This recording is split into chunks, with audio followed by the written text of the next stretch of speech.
Yes BP news daily ಎಕ್ಸ್‌ಪ್ರೆಸ್‌ಗೆ ಸ್ವಾಗತ. ಕೊಟ್ಟೂರೇಶ್ವರ ರಥೋತ್ಸವದ ಪಾದಯಾತ್ರೆ ಶ್ರೀರಾಮುಲು. ರಾಜ್ಯದಲ್ಲಿ ಉತ್ತಮ ಮಳೆಯಾಗಿ ಬೆಳೆ ಬರಬೇಕು, ರೈತರು ಸಂತಸದಿಂದ ಇರಬೇಕು, ಇದರಿಂದ ಕ್ಷೇತ್ರದ ಜನತೆಗೆ ಒಳ್ಳೆಯದಾಗಬೇಕು, ಮುಂದಿನ ದಿನಗಳಲ್ಲಿ ನಮಗೂ ಒಳ್ಳೆಯದಾಗಬೇಕು ಎಂಬ ಕಾರಣಕ್ಕೆ ಪಾದಯಾತ್ರೆ ಮಾಡುತ್ತಿದ್ದೇನೆ, ಮಾಜಿ ಸಚಿವ ಬಿ ಶ್ರೀರಾಮುಲು ಹೇಳಿದರು.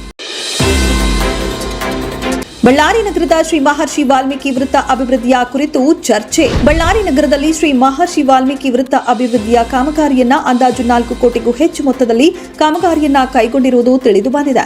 ಈ ವಿಷಯಕ್ಕೆ ಸಂಬಂಧಪಟ್ಟಂತೆ ಸಮುದಾಯದಲ್ಲಿ ಈಗಿರುವ ಶ್ರೀ ಮಹರ್ಷಿ ವಾಲ್ಮೀಕಿ ಪುತ್ಥಳಿಯ ವಿಚಾರವು ಸ್ಥಾನಮಾನದ ಬದಲಾವಣೆಯ ವಿಚಾರದಲ್ಲಿ ಸ್ಪಷ್ಟತೆಯನ್ನ ನಮ್ಮ ಸಮುದಾಯಕ್ಕೆ ತಿಳಿಯಪಡಿಸಬೇಕು.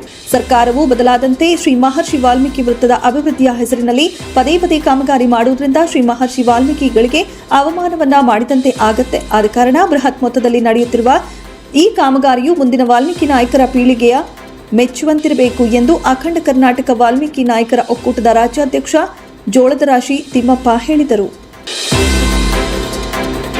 ಸಮ ಸಮಾಜ ನಿರ್ಮಾಣಕ್ಕಾಗಿ ನನ್ನ ಹೋರಾಟ ನಿರಂತರ. ಚಿತ್ರನಟ ಚೇತನ್ ಅಹಿಂದ ಹೇಳಿಕೆ. ಕರ್ನಾಟಕದಲ್ಲಿ ಸಮ ಸಮಾಜದ ನಿರ್ಮಾಣದ ಕನಸನ್ನ ಹೊತ್ತು ರಾಜ್ಯದ 224 ಕ್ಷೇತ್ರಗಳಲ್ಲಿಯೂ ಓಡಾಡಿ ಸಮ ಸಮಾಜ ನಿರ್ಮಾಣಕ್ಕಾಗಿ ಪಣ ತೊಟ್ಟಿರುವ ಹೋರಾಟಗಾರರನ್ನ ಗುರುತಿಸಿ ಅವರೊಂದಿಗೆ ಸಮಾಜದಲ್ಲಿ ಹೊಸ ಬದಲಾವಣೆ ತರಲು ಪ್ರಯತ್ನಿಸಲಾಗುವುದು ಎಂದು ಚಿತ್ರನಟ ಚೇತನ್ ಅಹಿಂಸಾ ಹೇಳಿದರು.